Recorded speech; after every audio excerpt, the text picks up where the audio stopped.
গমফারা Canada এরপরে Malaysia ওহন তো দরা খাইতেছে রে, খাইতে আছে দরা। ওই ফিফরার মতো কারবার হইছে, ফিফরার সারা বছর লাগাইয়া এই যে জমাইছে কেডাই জানি ভাড়া দিয়া বাসা ভাঙা লাইছে। আমরা তার কারবার হইছে এরকম মনে করছে আমি আর মরতাম না, ধরাও পড়তাম না, থুবাইতে থাক। থুবাইয়া ছাড়ছে পরে কেডাই জানি তারি ধরে নিছে। এখন তে আরে খানার জায়গা খানা ফেলে নিছে, টেহার জায়গা টেহা ফেলে নিছে, বাড়ির জায়গা বাড়ি ফেলে নিছে। আরে তার যে কি উপায় হইতে আছে, কেমনে কি যাইতে আছে, আল্লাহ মাফ করুক সবাই কর আমিন। আহা বন্ধ করেন দ্রুত, কতবার বলছি যে মোবাইলগুলো বন্ধ করেন। ওয়াজটা শুরু করতাম পারলাম না, মোবাইলটা বাজে উঠলো। কারণ আর আগে আমি বলি নাই সবার মোবাইলগুলো বন্ধ করেন। ভাই এটা খামখেয়ালির বিষয় না তো, আমি মাত্র লাইনটা টান দিছি, দোয়ারটা খুললে সারছি না ভাই।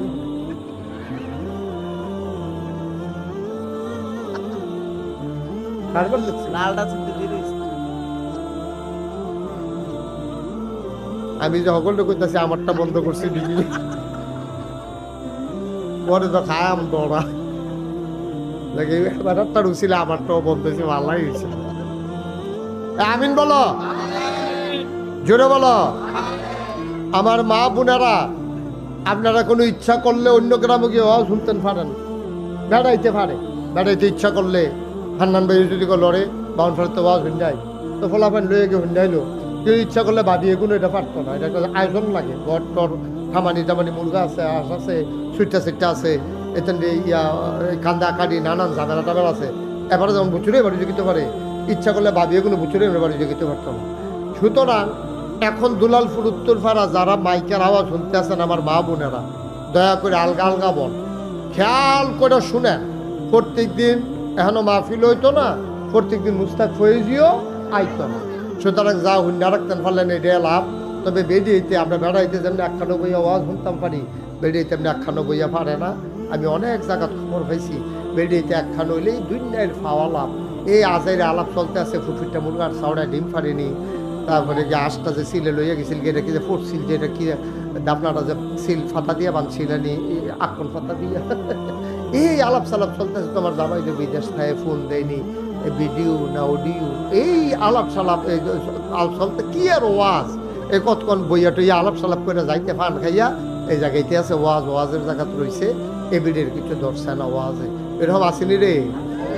আমরা সবাই, আমি আমার মাদেরকে বলতেছি, আমার বোনদেরকে বলতেছি, দয়া করে ঘরের কোনায় একেবারে চুপ করে আলাদা নামাজের বিছানায় আপনি চুপি চুপি একেবারে মনোযোগের সাথে বসেন। জান্নাত যাওন লাগবো আম্মা, আপনার জান্নাত কোনো আব্বাই যাইতো না, আব্বার জান্নাত আপনি যাইতেন পারতেন না, তালাশ করতেন পারবেন, কাম হইতো না। কথা যেটা মনে পড়ছে এটা কি কইলি তা। দুনিয়ার ভিতরে বড় একজন বাদশাহ ছিল, ওনার নাম ছিল হান্নান ভাই এই হারুনুর রশিদ, খলিফা হারুনুর রশিদ। অনেক বড় বাদশাহ। এটা আমরা বাংলাদেশের মতো সুইটটা দেশ না, আমরা তো 56,000 বর্গ মাইল। তারপরে গিয়া টেকনাফ থেকে তেঁতুলিয়া, রূপসা থেকে ফাতুরিয়া, বিমানে পুরানা দেশ যাইতে 1 ঘন্টা লাগে। একবার উত্তর মাথার দিনাজপুরের টেকনাফ তেঁতুলিয়াতে যদি উডস, আর যদি গিয়া টেকনাফকে দুপুরে ফুটে গিয়া 1 ঘন্টার আগে দেখবি তুই হারিয়ে গেছ, দূর একটা দেশ। এইটা লইয়ে তো আমরা তারা ক্ষমতা পাইবে।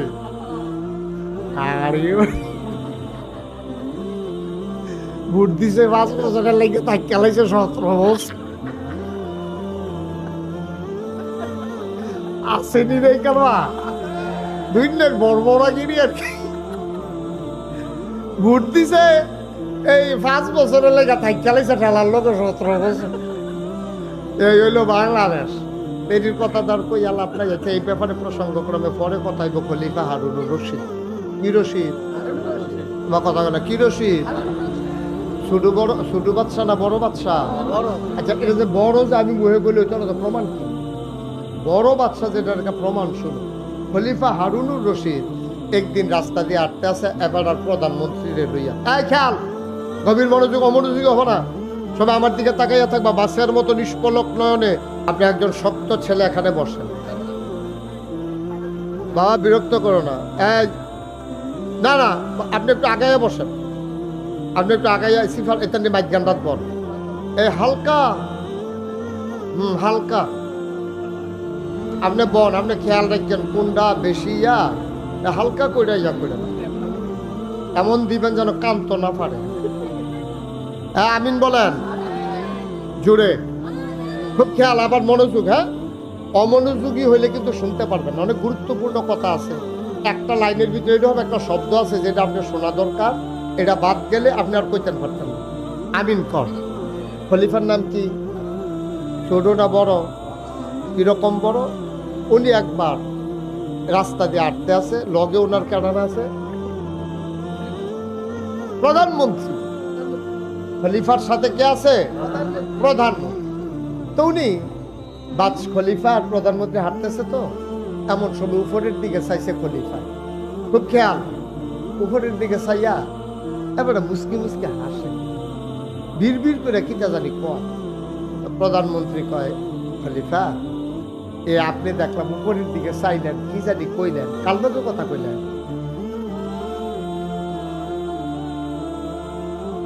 কার সাথে কথা বললেন?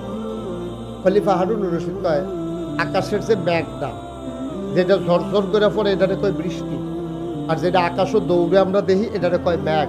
হাঁস, আমরা যেটা হাঁস কই এটারে কি কয়? দেখুন, এই যে আমি হাঁস কইতাম পারছি, তোমরা বুঝাল হাড় বক্তা খাল লইলে এটা আমরা হাঁস কারো কইছি বাবারা, আমরা দুলালপুরের টানা নাগের টানা তেমনি চিনি কেন? হ্যাঁ, মার হাবা কয় না, এই হাঁস দ্বারে কয় মেঘ শুদ্ধ ভাষায়, আর আমরা আঞ্চলিক ভাষায় কই হাঁস। এই যে মেঘে হাঁস কয়, হাঁস ধরছে অন্ধকার হয়ে গেলে এটারে কয় মেঘ। তা আমি মেঘটার লগে কথা কইছি। প্রধানমন্ত্রী বলল, মেঘে কি কথা বলবো? তো মেঘের লগে কি কথা কইল? তো উনি আমার জিজ্ঞাসে, খলিফারে জিজ্ঞাসে, ইয়া প্রধানমন্ত্রী, খলিফা আপনি মেঘের সাথে কি বলছেন?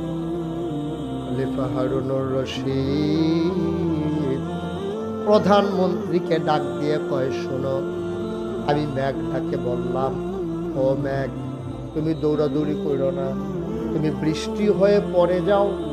ও মেঘ তুমি দৌড়াদৌড়ি ছুটোছুটি করে লাভ নাই, বৃষ্টি হয়ে পড়ে যাও, কারণ যেখানে গিয়েই তুমি বৃষ্টি হইয়া পড়বা সেই দেশটাও আমি হারুনুর রশিদের দেশ।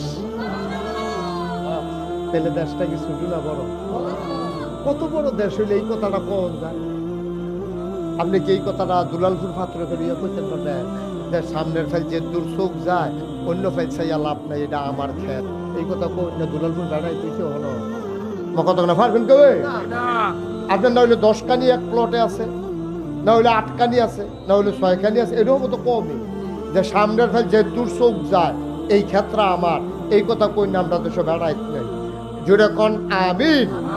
তো যেই কথাটা খলিফা হারুনুর রশিদ শুরু না বড় রে, কত বড় বাদশা হইলে এই কথা কথা, তুমি যেখানেই বৃষ্টি হয়ে যাও, যেখানে গিয়ে বৃষ্টি হবে ওইটাও আমারই দেশ, সুতরাং আমার দেশের বাইরে তোমার যাওয়ানোর কোনো সুযোগ নাই। সুবহানাল্লাহ কইতেন না? এই খলিফা হারুনুর রশিদের আমলে বড় একজন রাজা ছিল, আর কি ছিল, একজন আলেম ছিল, ওনার নাম ছিল হযরত মাওলানা বাহালুল রহমাতুল্লাহ। বাহালুল খুব বড় আলেম, বুজুর্গ আলেম, কিন্তু উনি একটু মাজুব হালাতে ছিলেন। মাজুব মানে হচ্ছে একটু মনে হইতো যেন উনি পাগল পাগল, আসলে উনি পাগল।